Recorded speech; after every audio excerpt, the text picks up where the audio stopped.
Je vais corriger ton projet concernant la conception graphique pour un projet web.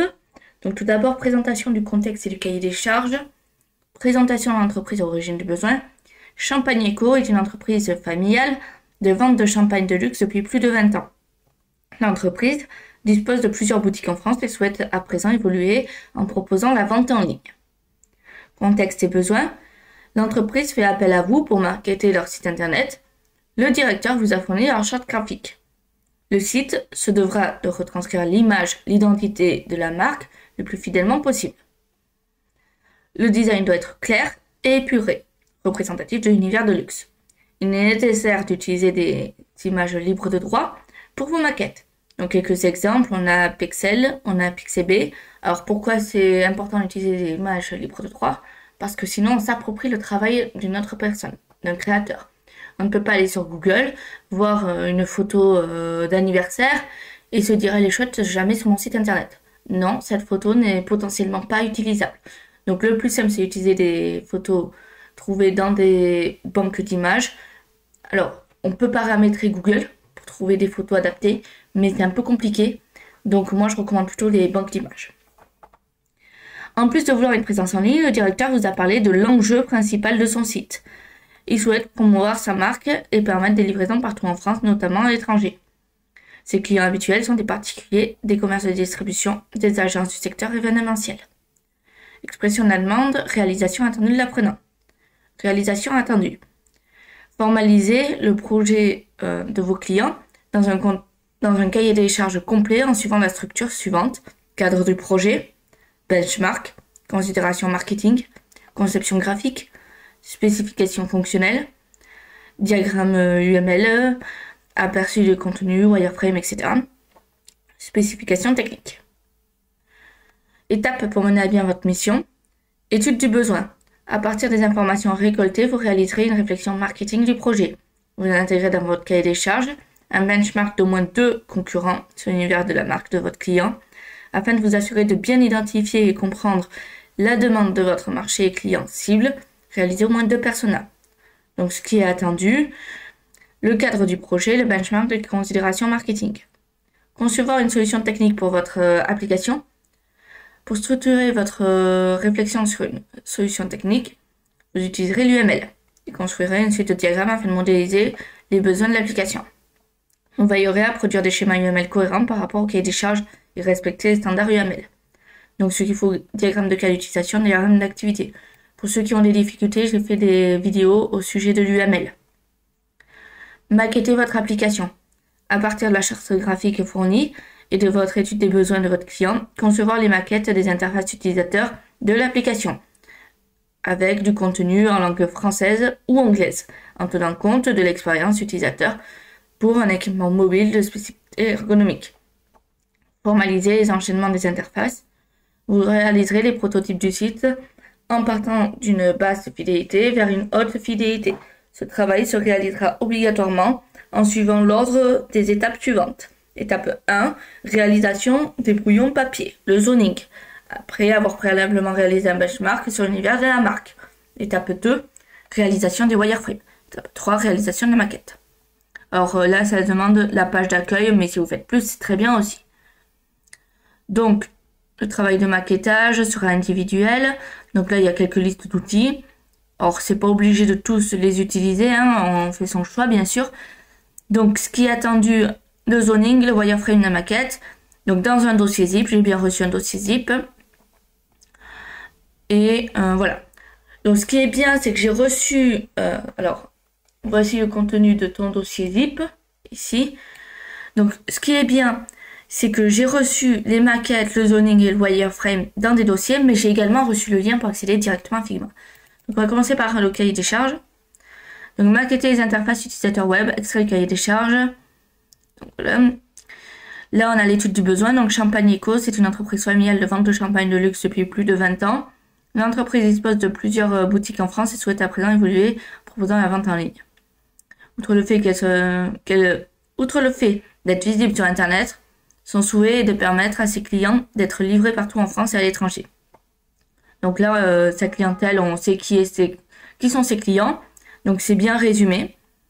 Cadre du projet, Monsieur Girard, fondateur de Champagne Eco, a travaillé au début de sa carrière une dizaine d'années pour Ruinart et a acquis une expérience pointue au poste de maître de chez, où il était responsable de l'assemblage des vins, de la gestion des stocks et du suivi des cuvées en maturation. Il a ainsi développé un sens pour l'œnologie, un sens du goût exceptionnel et une compréhension des techniques de vinification. En 2000, il a décidé de s'émanciper pour créer des produits qui reflètent pleinement sa vision et a fondé sa propre maison de façon à appliquer ses principes de qualité et de créativité. Lors de la création de la société Champagne Eco, il est associé avec un ami issu d'une famille de viticulteurs, Monsieur Dubois, qui travaillait à la concurrence. Celui-ci a pris le rôle de responsable des vignobles en supervisant la culture des vignes, assurer la qualité des raisins et en collaboration avec plusieurs partenaires. Donc je vais zoomer un peu. Là c'est mieux. Ils ont débuté avec une cave sur la commune de Taissy, proche de Reims, légèrement en retrait des grandes routes touristiques de façon à préserver le caractère familial et artisanal de leur société. Ils ont travaillé plusieurs années en binôme en employant des intérimaires au moment de vendange. Ils ont assez rapidement développé leur notoriété au sein de la région et leurs produits ont vite été plébiscités. En 2010, une deuxième cave a été ouverte à Épernay. Alors désolé si je prononce mal le nom des villes parce que je les connais pas forcément. Pour élargir leur gamme de produits et disposer de davantage de stock suite à la demande de leurs clients et avec l'aide du bouche à oreille, ils ont mis en place une livraison de commandes sur toute la France, ce qui leur a permis de créer de nouveaux emplois. Une secrétaire, une assistante commerciale et 2 ouvriers agricoles qui ont été recrutés dans la région. Donc là c'est bien, c'est déjà bien résumé l'histoire de l'entreprise et les personnes qui gèrent la marque. Donc en 2020, le fils de Monsieur Gérard Quentin, qui a étudié dans une grande école de commerce, est venu les rejoindre en tant que responsable marketing. Il est très à l'aise avec les nouvelles technologies et les technologies de vente actuelles. Il veut moderniser l'approche de l'entreprise et accélérer son développement, notamment en ligne, associé à l'expertise de 2 cofondateurs. Il apporte une petite touche de modernité. Il est chargé de développer les ventes et de promouvoir la marque sur différents marchés. Gestion de relations avec les distributeurs, de l'organisation d'événements et mise en œuvre d'une campagne publicitaire. Donc leur production étant limitée, Champagne Eco propose des cuvées artisanales en petite quantité réservées aux amateurs éclairés et des éditions limitées avec des bouteilles personnalisées. Leur maison de champagne est une alternative aux grandes marques tout en valorisant son identité propre et sa petite taille qui permet une plus grande flexibilité pour s'adapter aux nouvelles tendances, répondre aux besoins spécifiques des clients et innover plus rapidement qu'aux grands groupes. Et donc, il faut savoir que devant le succès de leur champagne, ils ont décidé de s'ouvrir à l'international. Plan de 3 ans, donc de façon à faire prospérer leur entreprise tout en contribuant à être respectueux de l'environnement. Donc ça, c'est très bien de le noter, avec des pratiques de viticulteurs durable et de production responsable. Parallèlement à cette volonté, ils réfléchissent sur l'opportunité d'augmenter progressivement la surface de leur vigne propre, 5 hectares à ce jour, pour garantir une partie accrue de production.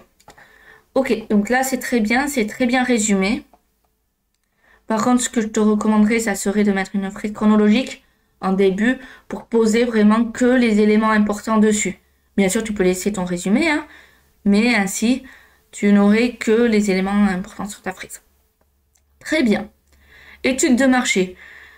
Le vin de Champagne est protégé par une appellation d'origine contrôlée, AOC, qui limite sa production à la région de Champagne en suivant des méthodes de production très strictes, ce qui certifie la qualité et l'authenticité du produit. C'est un symbole de fête et de luxe, fête de fin d'année, mariage, etc. En France, depuis toujours, le marché du champagne en France joue un rôle clé dans l'économie et l'image de la gastronomie française. Le marché français, bien qu'encore important, représente un peu moins de la moitié des volumes, 45% actuellement. Ce qui s'explique par une saturation et une stabilité de la consommation nationale, mais reste le premier marché en termes de volume.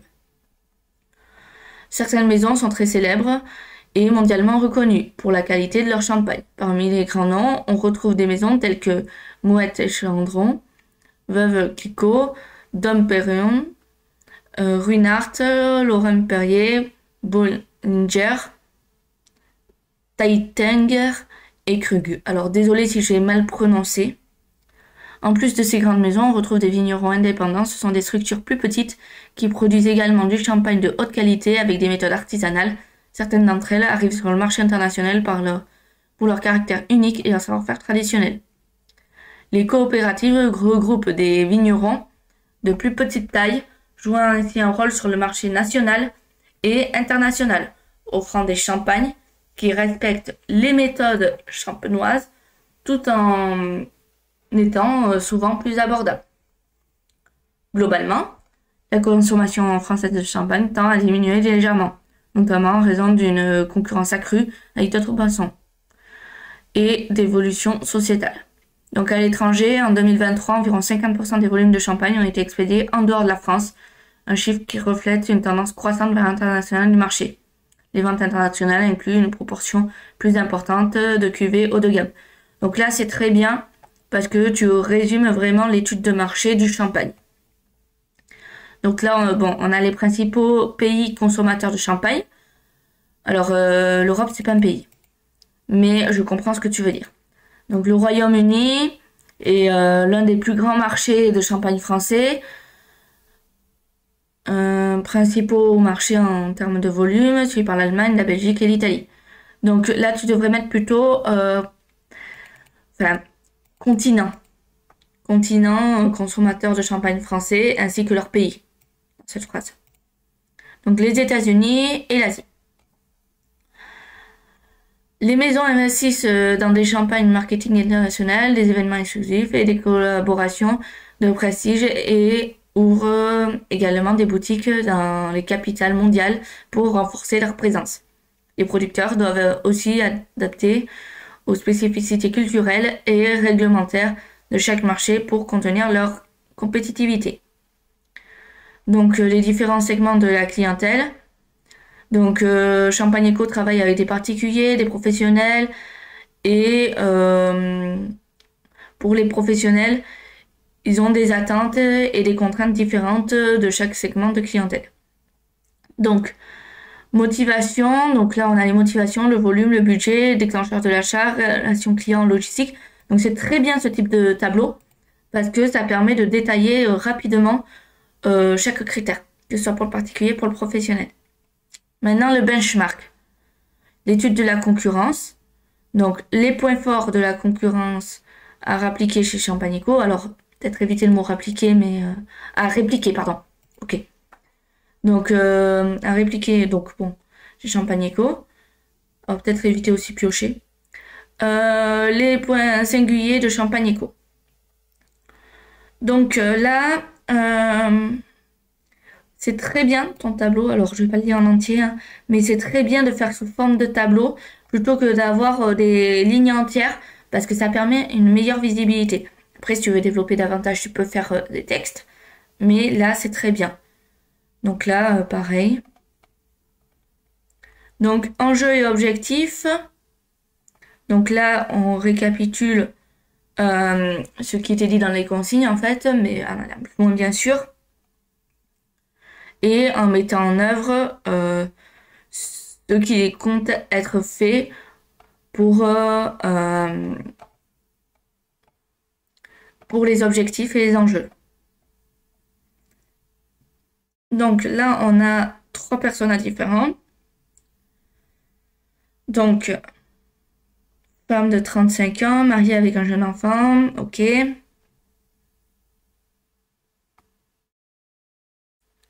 D'accord, donc bon.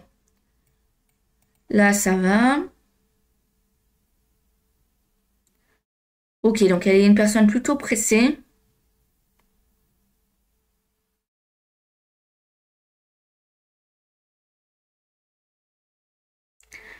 Donc, ok.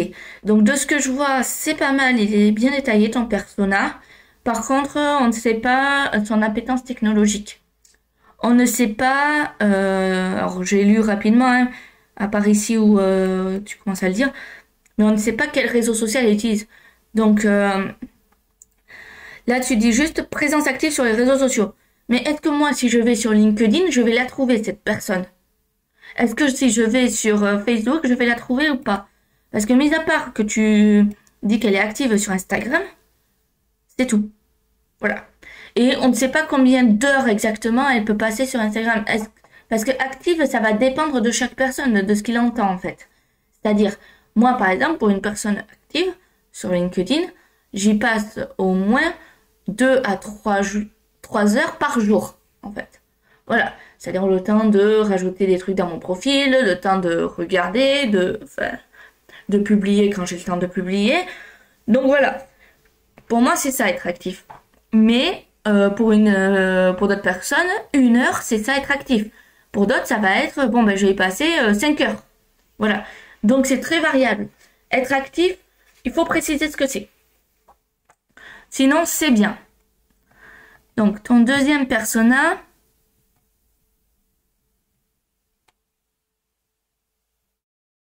D'accord. Donc, lui, il est fondateur d'une agence de mariage.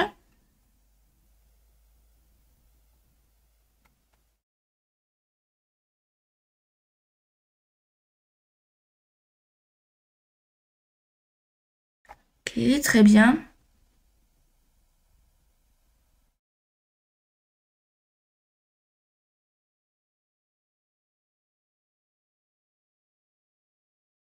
Ok. Alors non. Lui, on ne sait pas.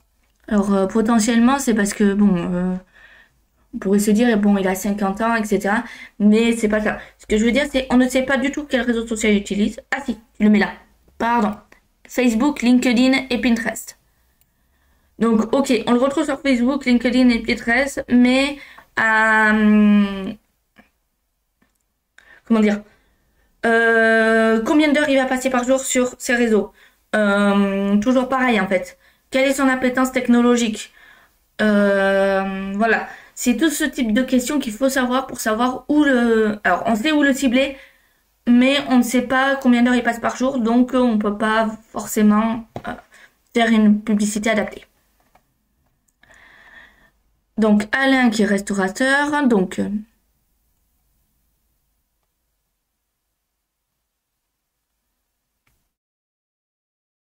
là, tu le dis très clairement, donc c'est très bien. Pas intéressé par les technologies. Donc, il est présent sur Instagram, LinkedIn et YouTube. Mais là, ça va être compliqué, lui, de le trouver. Pourquoi? Parce que s'il n'est pas intéressé par la technologie, donc il fait passer par une community manager. Mais si la community manager est trop occupée, elle va pas forcément le tenir informé. Donc, soit il est présent, comme tu le dis, soit il n'est pas présent, mais il est présent via la community manager. Les deux peuvent s'entendre dans ce que tu as formulé. Donc, supposons qu'il est présent sur Instagram, LinkedIn et YouTube. Pareil, quelle appétence technologique? Donc là, tu l'as dit très clairement qu'il n'était pas intéressé. Donc ça, c'est clair. Et par contre, combien d'heures il passe par jour dessus? Voilà.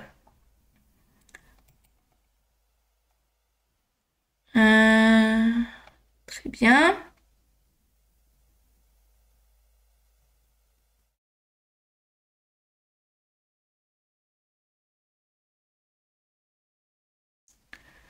Donc là, c'est bien.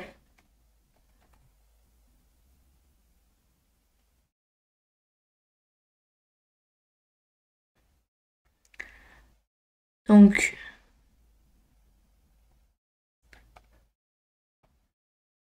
on a la charte graphique, on a les boutons. Très bien. Les spécificités fonctionnelles. Alors là, c'est très bien que tu mettes le RGPD. C'est parfait. Donc là, on a le choix technique.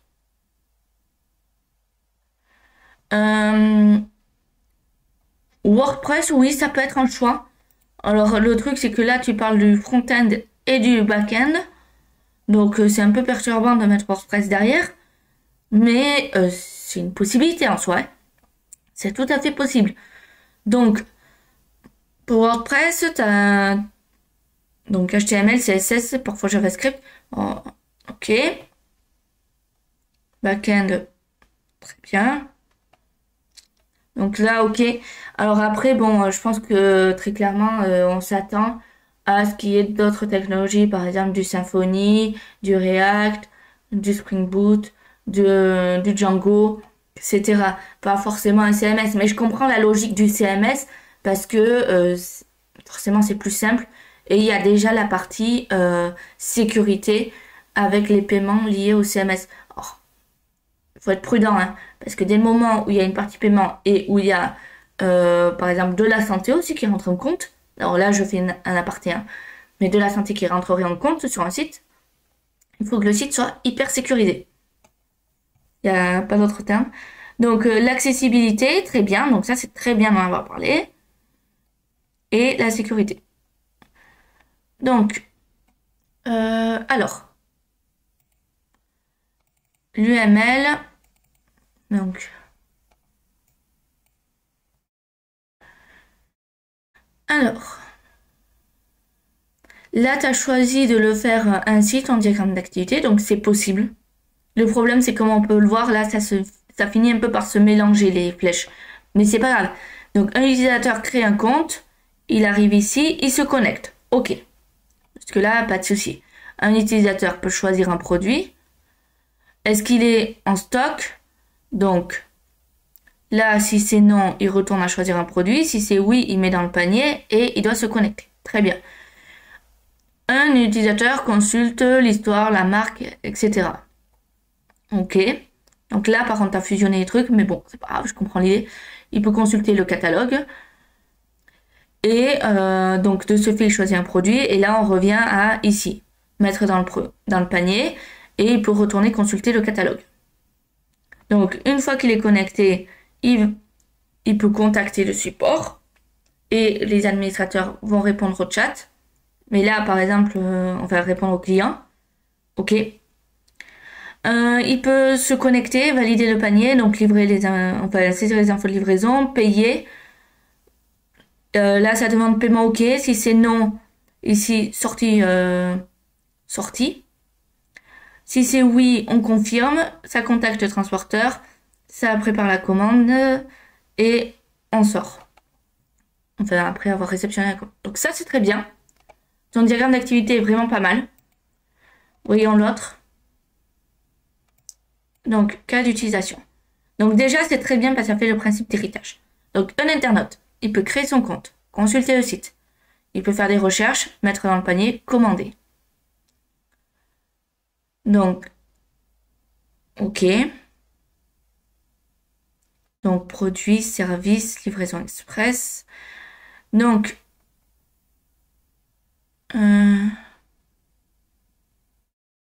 alors un internaute commander, pour moi, non, ça irait plutôt dans le client.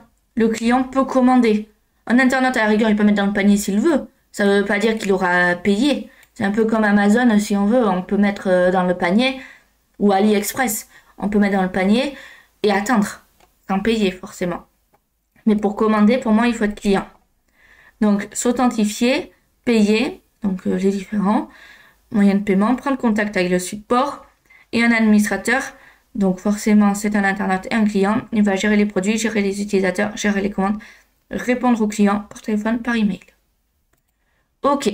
Donc, ça, c'est très bien. Donc, on les retrouve ici. Là, on a la maquette. Donc, je vais ouvrir plutôt la maquette ici. Donc, d'abord, le zoning. Donc, hop. Voilà. Donc, très bien. Donc là, on a le logo. Alors, là, ça ressemble un petit peu à un wireframe. Bon, après, c'est pas grave, hein, mais c'est déjà pas mal. Donc, pas besoin d'aller quand même aussi loin. Tu peux mettre juste, par exemple, un carré avec image dedans. Par exemple, là, tu dessines juste la navbar en mettant des carrés, pas forcément ce que c'est. Là, pareil, tu mets image, image, image. Tu mets titre ici, titre, image, image, image, etc. Mais sinon, c'est bien. Ça correspond vraiment à un zoning. Donc là, pareil, c'est très bien. Donc là, on a l'événement et on a contact. C'est parfait. Donc là, on a les produits et on a l'histoire. Ok. Alors, dis-toi quand même qu'un zoning, ça doit rester très simple, hein. Là, c'est bien.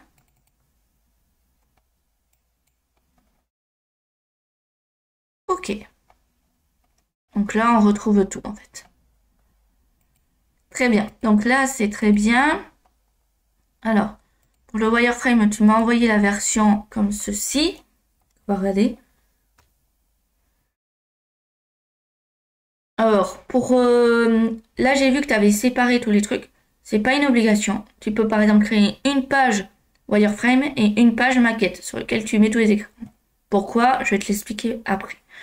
Donc là, alors,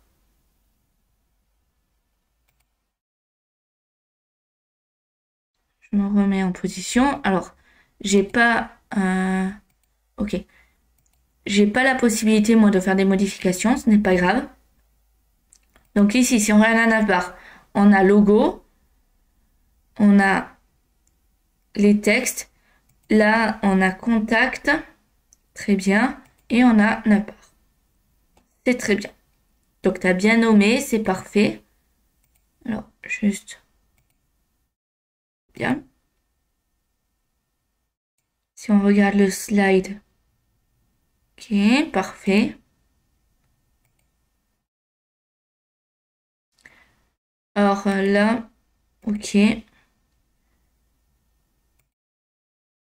Bien. Donc là, pareil.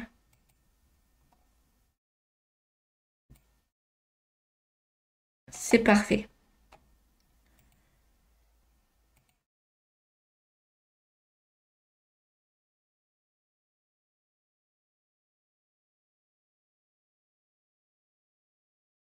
Donc, c'est très très bien ce que tu as fait. Tu as bien nommé à chaque fois, etc. Donc, par contre, pour les properties, le truc, c'est normalement, tu peux lier, par exemple, ton ici là. Alors, contact, par exemple, tu peux le lier à ta page de contact. Là, si je clique ici,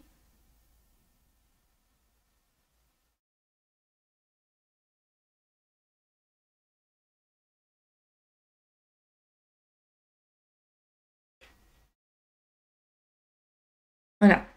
Là, ici, si je clique, donc bon, on peut voir que le slide, t'as pas fait d'autres, comment dire, d'autres exemples. Si je clique sur les champagnes, là, il n'y a rien qui est cliquable en fait. Donc là, si je clique en haut, enfin, si je cliquais sur les titres, c'est pas cliquable comme on peut voir. Je suis obligée de faire ceci là, 2 sur 7, pour aller au wireframe suivant. Le bouton ici, plus de produits, devrait me ramener sur la page de produits en fait.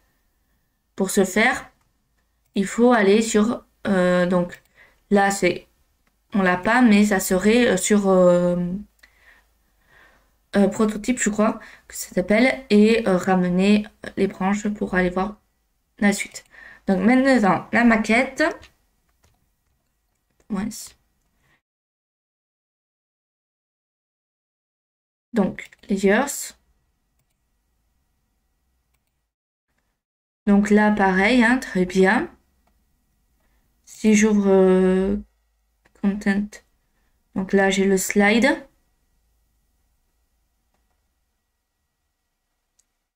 Là, j'ai image produit. Donc, c'est très bien. Là-dessus, rien à redire. Ensuite, on a les événements. Donc, c'est parfait là-dessus. Donc, il faudra juste penser, comme je l'ai dit, à faire en sorte que quand tu cliques sur quelque chose, ça t'amène bien sur la page suivante.